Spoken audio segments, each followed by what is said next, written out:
In this tutorial, we will cover the reports that are available to view and print directly from the DataLink program. Once all the answer sheets have been scanned and the data captured in DataLink, reports are available for viewing immediately. By clicking on the reports icon, you can view and print either 2 or 4 different reports within DataLink, depending on if you align standards to your test. If you elect not to use standards with your test, you will only see the class roster and item analysis reports.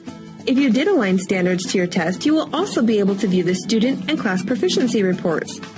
The first report that is always available is a class roster report. Once that selection is made, a window will open allowing you to make specific selections for that report. You will have the option to remove specific fields, such as the students' names or ID numbers, which allows a teacher to print the report and post it for the class. There are also other options that can be selected on how to sort and arrange the report details. The name format can be changed as well as the exam properties. If you want to assign properties to the exam, simply click on the Change button and fill in the data desired. After changes have been completed, click OK. You can then select to preview the report right away. Once the report opens, there are additional test statistics on the page. At the top, you will see a summary of the total number of exams graded, along with the high, low, average, and median score for the class. You will also be able to view the student name or ID depending on the viewing preferences selected and the test scores. From this screen, you can then print or save the report. Another report available to view in DataLink is the Item Analysis Report. If you want to change the exam properties, you can do so now or leave the same information that was entered with the class roster report. Setting the exam properties is optional, but whatever information is added in these fields will be applied to all reports. The Item Analysis Report reflects the number and percentage of students who chose each response for every question on the exam. It will show you the correct response in red. To the right of each question are 2 columns. The first is titled Blanks, and next to that is Multiples. If the test sheets that were scanned had questions that were left blank, a check mark would indicate that at least one student left this question blank. Similarly, with the multiples, if a student had multiple answers for a question, a check mark would show up for the appropriate question in this column.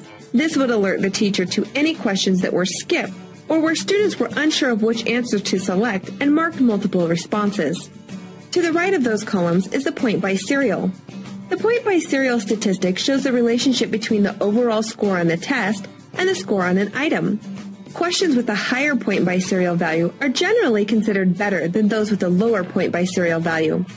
A value close to 1 indicates that students who answered this question correctly generally received higher scores on the test than students that answered the question incorrectly. To the right of the point by serial, you will see the number of students who answered the question correctly along with the percentage. The bar graph on the far right shows the percentage of incorrectly answered questions. The graph provides a quick way to identify particular questions that the students struggled with. Similar to the class roster, the item analysis also shows the high, low, and median scores at the top. This report also shows the KR20. KR20 is an estimate of reliability that shows how well the individual test questions correlate to each other.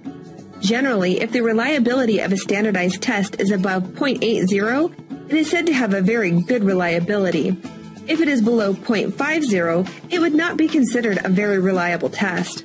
This report can also be printed from this screen. If you assign standards to the test, you will also have the ability to view, print, and save the student proficiency report and the class proficiency report. If you did not align standards to your test, then these reports will not be visible in your report's option screen. The student proficiency report looks like this. All students are listed one at a time with detail on this report.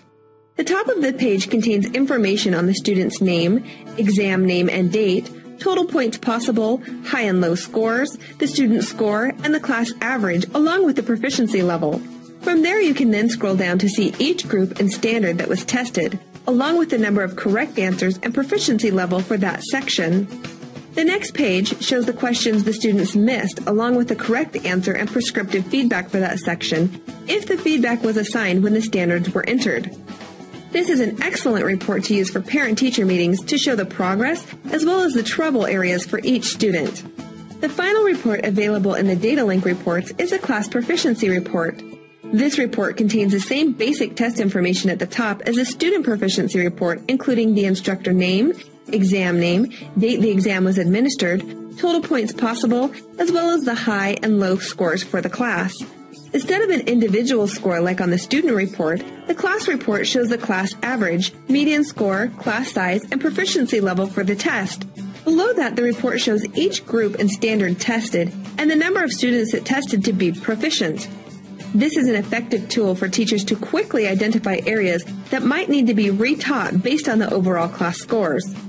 If you would like to print any of the reports from this section, you may do so by clicking on this icon.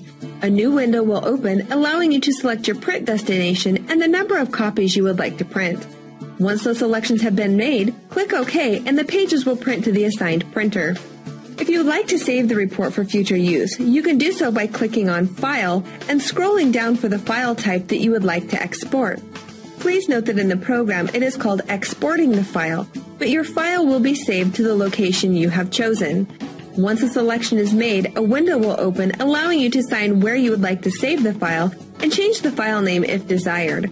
Click on Save and the report will be saved, which will be noted by the Export Complete box that will show on the screen. To view additional data-rich reports available using the Excel export, view our other online tutorial on exporting reports to Excel. If you have additional questions on the reports available within DataLink, please contact a member of our technical support team at 800-827-9219.